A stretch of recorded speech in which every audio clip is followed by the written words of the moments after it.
Assalamualaikum warahmatullahi wabarakatuh. Perkenalkan, nama saya Deden Fatari Kusuma, perwakilan dari kelompok 11.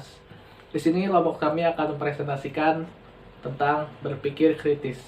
Pertama-tama, saya akan memperkenalkan nama kelompok kami dulu. Yang pertama adalah saya, Deden Fatari Kusuma. Yang kedua adalah Muhammad Rajif Palepi. Yang ketiga adalah Nurul Koidaro. Yang keempat adalah Nurul Iren Agus. Definisi berpikir kritis. Definisi menurut Ennis yang dikutip oleh Alex Fisher, berpikir positif adalah pemikiran yang masuk akal dan reflektif, yang berfokus untuk memutuskan apa yang mesti dipercaya atau dilakukan. Dalam penerapan dibutuhkan kemampuan berpikir kritis, atau dengan kata lain, kemampuan berpikir kritis merupakan bagian dari penalaran. Secara umum, berpikir kritis adalah proses mental untuk menganalisis atau mengevaluasi suatu informasi, memahami informasi secara mendalam, dapat membentuk sebuah keyakinan dalam kebenaran informasi yang dapat atau pendapat yang disampaikan. Dengan berpikir kritis, maka si pemikir menelaah proses berpikir orang lain untuk mengetahui proses berpikir yang digunakan sudah benar, dalam kurung masuk akal. Ciri dalam berpikir kritis. Yang pertama, rasional dan beralasan. Yang kedua, reflektif. Yang ketiga, bagian dari suatu sikap. Yang keempat, berpikir adil dan terbuka. Yang kelima, pengambilan keputusan berdasarkan keyakinan. Rasional dan beralasan, artinya argumen yang diberikan selalu berdasarkan analisis dan punya dasar kuat dari fakta fenomena nyata.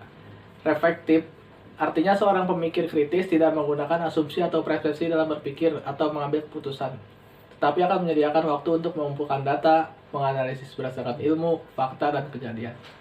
Berpikir adil dan terbuka, yaitu mencoba belajar untuk berubah dari pemikiran yang salah dan kurang menguntungkan menjadi benar dan lebih baik. Pengambilan keputusan berdasarkan keyakinan, yaitu berpikir kritis digunakan untuk mengevaluasi suatu argumentasi dan kesimpulan, mencipta suatu pemikiran baru dan alternatif solusi tindakan yang akan diambil. Bagian dari suatu sikap adalah pemahaman dari suatu sikap yang harus diambil. Pemikir kritis akan selalu menguji apakah sesuatu yang dihadapi itu lebih baik atau lebih buruk dibanding yang lainnya.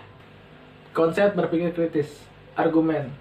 Untuk menentukan suatu sikap, kita membutuhkan kemampuan untuk menilai dan menyusun argumen.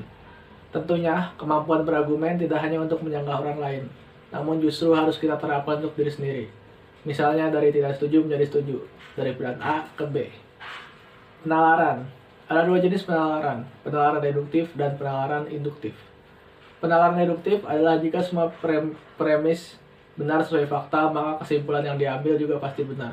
Contohnya, nilai di bawah 60 remedial, Ridwan 40, Budi 50, Nadine 55. Kesimpulannya, Ridwan, Budi, dan Nadine mengikuti remedial.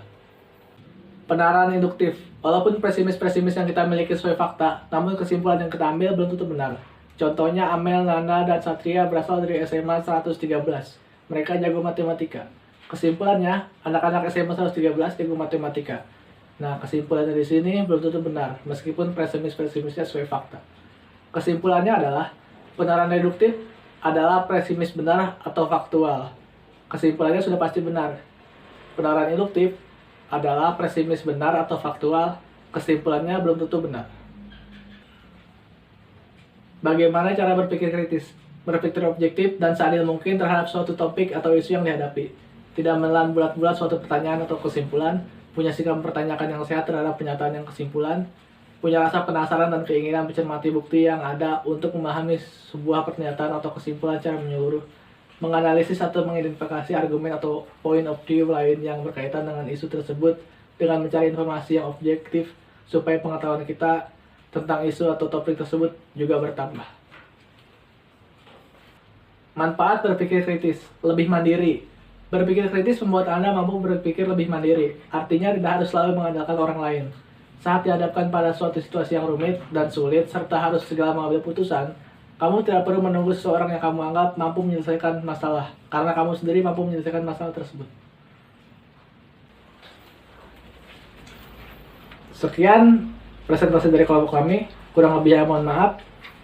Terima kasih.